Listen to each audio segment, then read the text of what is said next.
안녕하세요. 442 사람 사는 이야기. 오늘 사연입니다. 배우자가 바람을 핀다는 것은 부부의 가장 큰 이혼 사유 중 하나입니다. 바람이라는 그 자체만으로도 괘씸한 일인데 남편의 외도를 시어머니가 주도했다면 어떨까요? 그런 상황을 맨정신으로 버틸 수가 없을 만큼 괴롭더군요.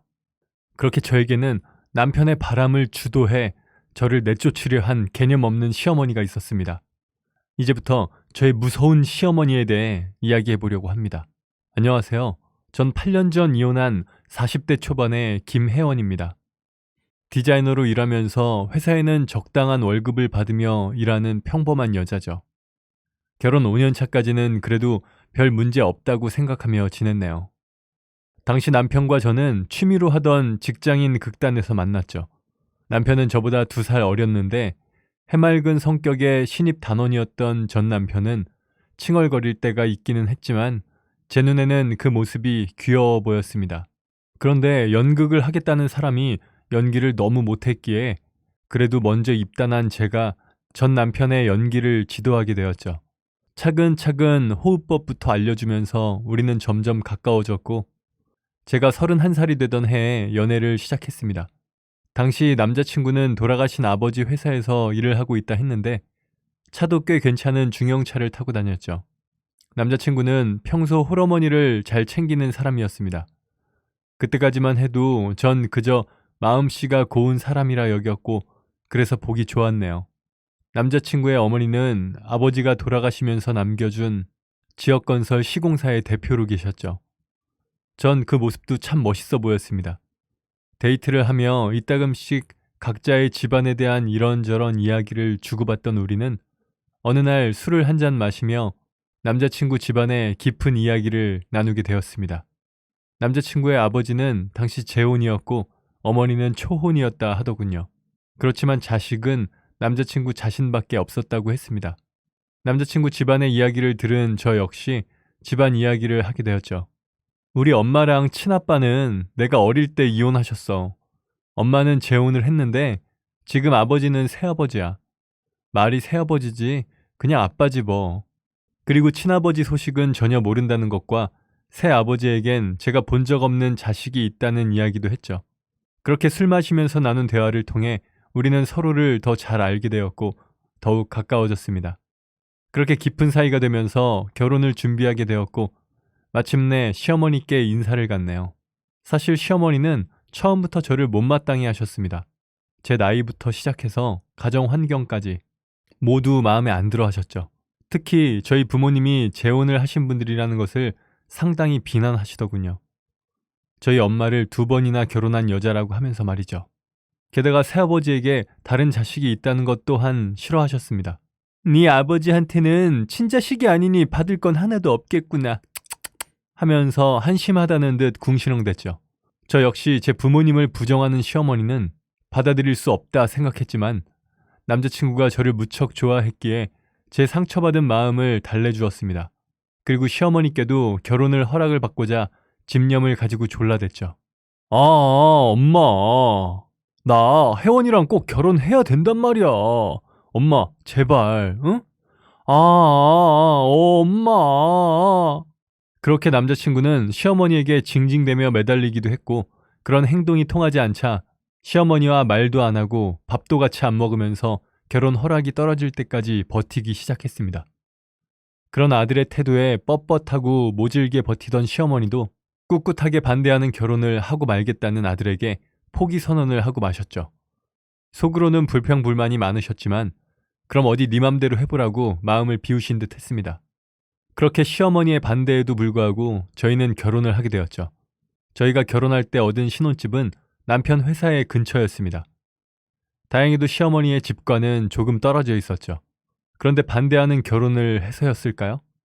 시어머니는 툭 하면 저를 무시하려 들었습니다. 본인 마음에 안 든다는 며느리라고 못된 말을 골라 했으니까요. 그렇게 시어머니는 저를 본격적으로 못살게 굴기 시작했습니다. 결혼 후 시어머니의 첫 생일이 되자 저에게 선물로 밍크 코트를 받고 싶다 하시더군요. 이번에 내 생일 선물은 밍크 하나 해와라? 1,000만 원을 호가하는 밍크를 사드릴 형편이 안 된다는 걸 뻔히 알고 계시면서도 그런 요구를 하시는 시어머니께 전 죄송하지만 그건 어렵다고 말씀드렸죠. 그러자 시어머니는 아니나 다를까 제 대답을 기다렸다는 듯 한 소리 하시더군요. 그래? 잘 알겠다. 애초에 이런 부족한 집안애를 내 며느리로 들이는 게 아닌데. 저는 시어머니의 의도가 뻔히 보이는 그 말에 기가 찼습니다. 하지만 남편과는 행복하기만 한 저였기에 시어머니와도 원만하게 지내고 싶다는 생각에 그런 쓴말을 꾹꾹 눌러 삼켜야만 했네요. 하지만 더 큰 문제는 시어머니와 식사를 할 때마다 듣게 되는 끊임없는 무시였습니다. 시어머니와 식사를 하곤 했는데 전 이 상황이 너무 힘들었죠. 어느 날 고급 한정식집에서 식사 중 간장게장이 나오니 시어머니가 저에게 예, 넌 이렇게 좋은 게로 담근 게장 못 먹어봤지? 하시더군요. 시어머니의 의도가 다분히 보이는 질문에 애써 화를 눌러 담으면서 대답했습니다. 먹어봤죠. 이 정도 게로 담그는 식당 많아요, 어머니. 제 대답에 시어머니는 안이 꼽다는 듯 저를 쳐다보시더군요. 랍스터 전문점에 간 날이면 시어머니는 저를 보며 넌 랍스터 회 못 먹어봤지? 라고 말씀하시기도 했죠. 참치 한 마리를 부위별로 해체하는 전속 셰프가 있는 일식당에 가는 날에도 시어머니는 어김없이 너 다니는 집은 냉동 참치집이지? 참치 콧살이 얼마 안 나오는 귀한 부위야. 넌 처음 먹어보겠구나? 하는 식의 발언을 하시더군요. 시어머니의 뻔하디 뻔한 반복적인 무시에 이제는 지쳐 말할 가치도 없다고 애써 넘겼습니다. 사실 저희 아빠도 돈 잘 버시고 저 귀하게 큰 딸이니 저도 다 먹어봤거든요. 저희 아빠는 크지 않지만 건설업계에서 오랫동안 일하셨습니다. 귀한 음식 못 먹을 만큼 아니었고요. 그런데도 시어머니는 그게 뭐 그리 고급 음식이라고 제 앞에서 늘상 생색을 내는 건지 도통 이해 불가였습니다. 게다가 저희 친정집이 30평대 아파트라는 걸 툭하면 걸고 넘어졌죠. 예, 너희 친정집이 32평이랬나? 너희 부모님 답답하겠다. 집은 40평 이상은 돼야지. 전 시어머니의 그런 논리에 심기가 불편해져 말했습니다. 세 식구 사는데 32평이면 충분하죠. 제 반박에 시어머니는 더 트집을 잡으시더군요. 근데 거기 교통편이 별로잖아. 상권도 없고 뭐 하나 사려면 멀리 나오셔야겠네. 힘드시겠다. 네, 친정집은 상권이 좀 멀긴 합니다. 그런데 창문만 열면 산도 보이고 근처에 큰 하천도 있어요. 가로수 아닌 다른 나무는 보기 힘든 도시에 사시는 분은 그게 어떤 재산인지 전혀 모르시더군요. 다만 비꼬고 트집 잡을 뿐이죠. 시어머니의 말에 전 너무 질려 대답할 가치도 없다고 생각하고 넘어갔습니다. 한 달에 몇 번 만나는 시어머니 빼고는 제 생활은 무난했으니까요. 그렇게 시간이 흐를수록 시어머니의 이런저런 트집도 자꾸 듣다 보니 어느새 내공이 쌓이게 되더군요. 그렇게 결혼한 지 3년째 되던 해, 그날 역시 시어머니와 남편과 함께 저녁 식사를 하기로 한 어느 날이었습니다. 저는 회사에서 퇴근해 가다 보니 차가 밀려 조금 늦었죠. 그런데 도착해서 안내받은 방으로 들어가 보니 남편과 시어머니와 함께 웬 처음 보는 젊은 여자와 낯선 사모님이 같이 앉아 있더군요. 전 조금 의아했지만 우선 인사를 했습니다. 어머니, 늦어서 죄송합니다. 그래. 좀 늦었구나. 인사해라. 여기는 내 친구랑 그 딸이야. 얘가 중학교 교사야. 처음 뵙겠습니다. 김혜원입니다. 그렇게 해서 저는 처음 보는 사람들과 함께 식사를 하게 되었죠. 그 뒤로도 3-4번 정도 그 모녀와 함께 식사 자리를 가졌습니다. 처음엔 조금 어색했지만 점점 자연스러워지더군요. 그 모녀 덕에 더 이상 어머님의 이상한 무시도 받지 않게 되었고 말이죠. 그렇게 그 모녀는 종종 우리 가족 식사에 참여하곤 했습니다. 알고 보니 시어머니와 그 사모님이 상당히 친한 친구 사이더군요. 그래서 그런지 시어머니는 며느리인 저보다 그 사모님의 딸을 더 예뻐했습니다. 물론 제 마음 한켠에는 섭섭함이 컸죠. 전 시어머니한테는 그저 남보다도 못한 며느리라는 현실을 직접 마주하고 있으니까요. 그러던 어느 날 역시 모두 모여 식사하는 자리에서 시어머니와 사모님이 우스갯소리인 양 나누는 말씀이 예전부터 우리가 사돈 맺기로 했었는데 아쉽다 하시더군요. 제가 앞에 앉아 있는데 말이죠. 전 순간 기분이 좀 이상했네요. 두 분이 예전에 그런 말씀을 하셨더라도 며느리가 눈앞에 앉아있는 상황에 하실 말씀은 아니라고 생각했으니까요. 두 분의 대화가 거슬렸지만 제가 별 수 있나요? 어른들 하시는 말씀이시니 그냥 넘길 수밖에요. 하지만 그날 밤까지도 그 소리가 맴도는 것까지는 저도 어쩔 수 없더군요. 그렇게 그 모녀에 대한 조금의 앙금은 생겼지만 시간이 흐르면서 점점 희미해져 갔습니다. 그러던 어느 날 남편이 갑자기 저녁을 먹고 오겠다 연락을 했더군요. 원래 그날 저녁은 남편과 함께 식사 후 마트에 가기로 했었지만 회사 일이려니 하고 알았다 했습니다. 그리고 집에 돌아온 남편에게 누구와 식사를 했는지 물어보았죠. 그랬더니 이 여사님이랑 수정이 어머니 넷이서 먹었지? 라고 답했습니다. 어머니 친구 뭐냐? 나는 왜 안 부르고? 어머니가 나만 오라고 하셔서 갔더니 같이 계시더라고.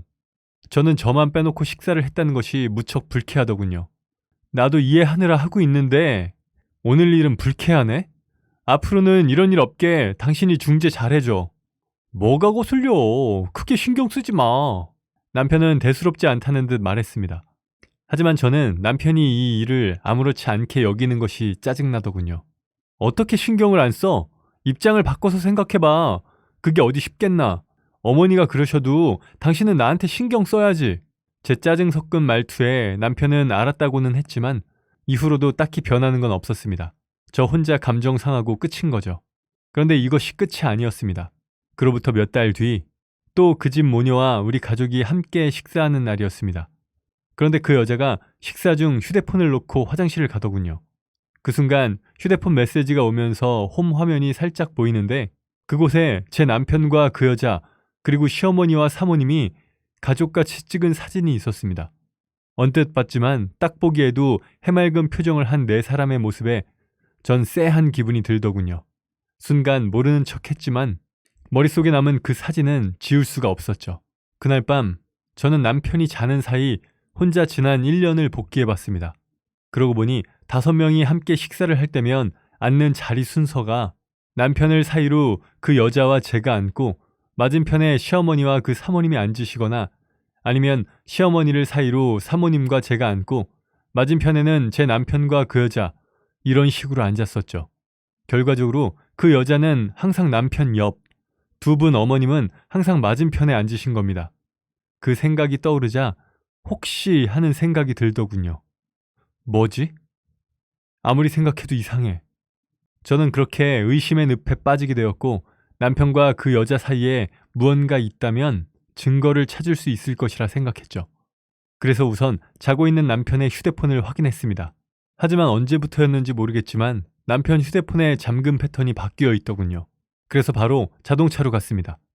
블랙박스에 무언가 있을 수도 있으니까요. 역시나 블랙박스에는 남편과 그 여자가 나눈 대화 내용이 녹음되어 있더군요. 오빠, 이혼은 언제 하는 거야? 도대체 언제까지 기다려야 하는 건데? 글쎄, 엄마가 알아서 하신다고 했으니까 좀만 기다려봐. 근데 오빠랑 결혼하면 확실히 우리 엄마 집도 해주시는 거지? 당연하지. 그런 건 걱정하지 마. 엄마가 그 동네 매물 알아보고 계시던데? 진짜? 나 같은 정교사가 오빠 같은 이혼남이랑 결혼하는 거 엄청 대단한 거야. 알지? 그럼 알지. 잘 알고 말고. 오빠가 수정이 엄청 사랑하는 거 알지? 치, 됐어. 빨리 이혼이나 해. 에이, 일로 와. 뽀뽀. 남편은 그 여자한테 콩깍지가 씌어도 단단히 씌인 모양인지 돈 보고 달려든 여자한테 정신 못 차리고 매달리는 격이더군요. 전 우선 이 사실을 친정 부모님께 알렸습니다. 엄마 아빠는 뭐 그런 정신 나간 놈이 다 있냐며 무척 화를 내셨죠. 그리고 이 일을 시어머니가 다 알고 있는 것 같다는 저의 말에 아빠는 건설회사를 하시는 지인을 통해 시어머니의 회사와 그 주변에 대해 알아봐 주셨습니다. 알고 보니 시어머니는 회사의 이름만 올려둔 대표더군요. 회사 일은 남편과 기존 직원들이 하는 상태라네요. 시어머니는 시아버지가 돌아가시기 전처럼 생활하신다고요. 그리고 아빠 지인분의 부인과도 같은 모임의 개원이라 하셨습니다. 그렇게 알게 된 사실은 기가 막혔네요. 상간녀의 엄마와 시어머니는 같은 개모임에서 만난 사이더군요. 제가 있음에도 남편과 그 여자를 결혼시키고자 공작을 했다 하는데 도저히 보통 상식으로는 납득할 수가 없는 사람들이었습니다. 상간녀네 집안은 이 모임에 들어올 수준이 아니라네요. 오히려 어려운 쪽에 속한다고요. 하지만 상간녀의 엄마는 돈은 없는데 허영심이 많은 건지 부자에 대한 로망이 있다네요. 그래서인지 그 여자는 줄곧 시어머니한테 찰싹 붙어 다녔다 합니다. 상간녀 엄마의 목적은 오로지 돈뿐이라고 하더군요. 딸이 교사인 것 말고는 내세울 게 없었던 상간녀 엄마는 교묘하게 저희 시어머니를 꼬신 거죠. 그리고 제가 마음에 들지 않았던 시어머니는 그 꼬임에 넘어간 것이고요. 이 일반적이지 않은 모습을 본 개원들이 한마디라도 하면 제 남편이 이혼을 하지 않았음에도 본인의 딸과 결혼시키려고 하는 이유를 설명하곤 했다더군요.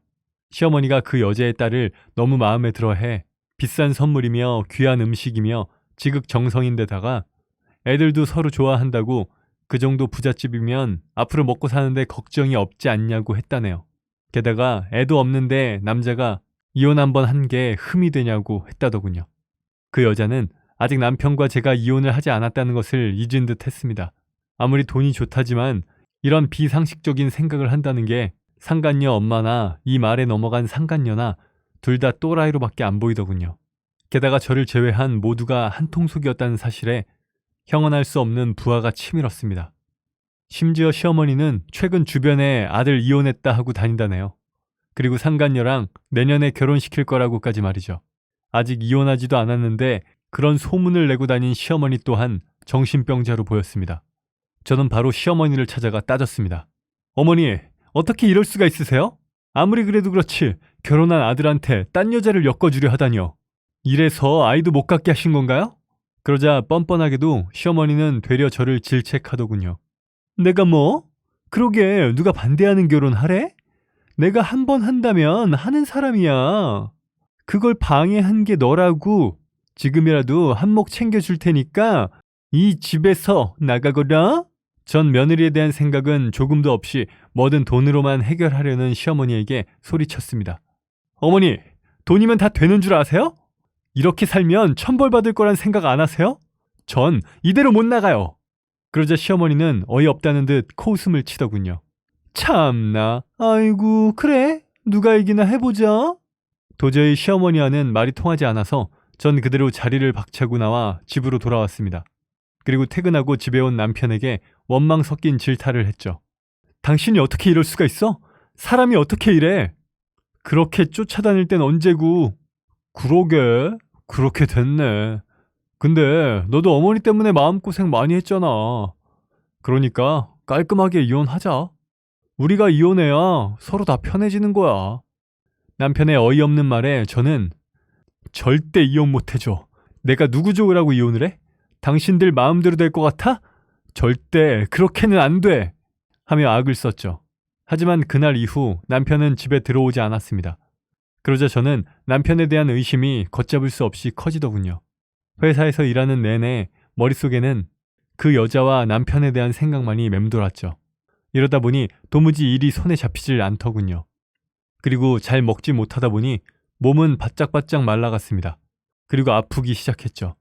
반복되는 악순환 속에 업무에 전혀 집중할 수 없던 저는 급기야 병가를 내게 되었습니다. 그리고 남편이 돌아오지 않는 집에서 혼자 하루 종일 망가져 갔습니다. 불면증으로 늦은 밤까지도 잠들지 못하고 한 구석에서 웅크린 채로 안 좋은 생각에 빠져들곤 했죠. 남편은 요즘 시어머니 집에서 지내겠지? 아니다. 그 여자랑 이미 살림이라도 차린 건가? 그렇게 날이 갈수록 남편에 대한 의심에 빠져 허우적거리다가 결국 폐인 상태에까지 이르렀고 엄마 아빠가 그런 저를 찾아왔습니다. 그리고 아빠가 저를 설득하셨죠. 혜원아, 이런 집안이랑은 빨리 정리하자꾸나. 똥이 무서워서 피하냐? 더러워서 피하는 거지. 엄마 역시 울면서 애원하시더군요. 혜원아, 사람답게 살자, 제발. 근데 전 이대로 끝내기는 너무 억울하고 분해서 목 놓아 울었습니다. 이대로는 못 끝내. 내가 뭘 잘못해서 이혼을 당해야 하는 거야? 그렇지만 아빠와 엄마의 긴 설득에 전 마음을 바꿔 먹었고 위자료로 적지 않은 현금과 살던 집까지 받고 마침내 이혼하게 되었습니다. 하지만 여전히 분이 안 풀린 저는 상간녀를 소송하게 되었죠. 저는 소장을 상간녀의 학교로 보내 망신을 주려고 했지만 그마저 제 마음대로 되지 않더군요. 법원에서 발송한 우편물을 다른 누군가가 먼저 받기를 기대했지만 상간녀가 직접 받았기에 아무 일도 일어나지 않았습니다. 그리고 상간녀 측에서는 군말 없이 청구한 위자료를 보내왔고 그렇게 시시하게 끝났네요. 물론 그 위자료는 시어머니가 해결하셨겠죠. 저는 상간녀의 학교에 다 까발릴까도 생각했고 교육청에 민원을 넣을까도 생각했지만 그런다고 가장 큰 분노의 대상인 시어머니에게 과연 복수가 될까 싶더군요. 게다가 시어머니가 이 사실을 알면 돈으로 쉬쉬시킬 게 뻔하니 그냥 관두기로 했습니다. 그렇게 저는 그동안 힘든 시간을 지냈네요. 이후 심리치료를 위해 병원도 다니면서 많이 나아졌습니다. 한 번씩 울컥하기는 해도 나름대로 엄마 아빠와 함께 잘 극복하면서 있었죠. 그런데 작년 어느 날 뉴스를 보던 중 학생과 성관계를 가진 여교사의 이야기가 떠들썩하더군요. 보도된 화면을 보던 저는 아무리 얼굴에 모자이크를 했다지만 단번에 누구인지 알아챌 수 있었습니다. 그 모자이크의 주인공은 바로 내 전남편의 상간녀라는 걸 말이죠. 확인해보니 역시 상간녀의 학교에서 일어난 사건이 맞았고 그 일로 인해 남편 집 또한 발칵 뒤집혔다더군요. 시어머니가 그토록 원하던 결혼의 끝이 이런 추잡한 결과라는 게 그저 웃음만 나오더군요. 상간녀와 남편은 아마 또 이혼을 하겠죠. 상간녀 엄마와 시어머니는 어떻게 되었나 싶어 좀 더 알아보니 이쪽은 더욱 심한 난리가 났더군요. 시어머니가 대표로 있던 건설 회사가 망했다 합니다. 그 건설 회사에서 지은 빌라가 분양이 잘 안 되는 상황에서도 무리하게 짓다가 결국 자금 문제가 생겼고 그렇게 회사 건물을 담보로 여러 군데에서 돈을 빌렸다네요. 돈을 갚지 못하자 채권자들이 화가 나 회사 건물을 경매로 넘겼고 그 과정에서 회사에서는 경매로 넘어가는 것을 막다 보니 오랜 기간 그로 인한 다툼이 있었더군요. 현재 시어머니 건물은 경매가 3건이나 걸려 있고 시어머니 본인은 사기 혐의로 구치소에 갇혀 있다 합니다. 남편 놈은 지 엄마를 위해 합의하러 다니는데 정작 돈이 없어서 합의를 못하는 중이라네요. 상간녀는 저에게서 남편을 빼앗아 결혼까지 하더니 결국 제 버릇 개 못 주고 이혼에 해직당하고 제 이혼에 설계를 하고 주동까지 한 시어머니는 구치소에 있는 상황이라니 하늘이 마땅하게도 그들을 응징해 준 것 같아 감사할 따름입니다. 사실 저는 아직 다시 결혼할 생각은 없습니다. 이런 일을 겪다 보니 사람을 못 믿게 되더군요. 하지만 이 또한 언젠가 극복할 수 있을 거라고 생각하고 있습니다. 그렇게 지내다 보면 언젠가 좋은 인연을 만날 일이 있을지 모르겠네요. 시어머니는 사실 첩으로 들어와 본 부인을 내쫓고 그 자리에 앉으신 분이었죠. 그러니 본인이 한 번만 결혼한 것 말고는 내세울 게 없었던 겁니다. 하지만 거기에서 끝났으면 좋았을 것을 본인이 첩으로 들어와 본 부인을 내쫓았던 과정을 고스란히 며느리인 저에게 다시 행한 시어머니는 결국 자신의 컴플렉스를 다시 드러낸 셈이죠. 시어머니와 상간녀는 지 무덤을 지가 판 거죠. 대를 이어 본 부인을 내쫓을 수 있는 능력을 가진 시어머니나 돈을 위해 남의 것을 빼앗아서 탐하게 된 상간녀 모녀나 모두 그 대가를 톡톡히 치렀을 거라는 생각을 했네요. 잘못한 것은 언제라도 그 죄값을 받게 될 수도 있다는 것을 다시 한번 깨달았습니다. 그럼 제 이야기를 들어주셔서 감사합니다. 오늘 하루는 맑은 하늘을 보며 쾌청한 하루 보내시길 바랍니다. 네, 오늘 사연은 여기까지입니다. 여러분들 생각은 어떠신가요? 댓글로 남겨주세요. 감사합니다.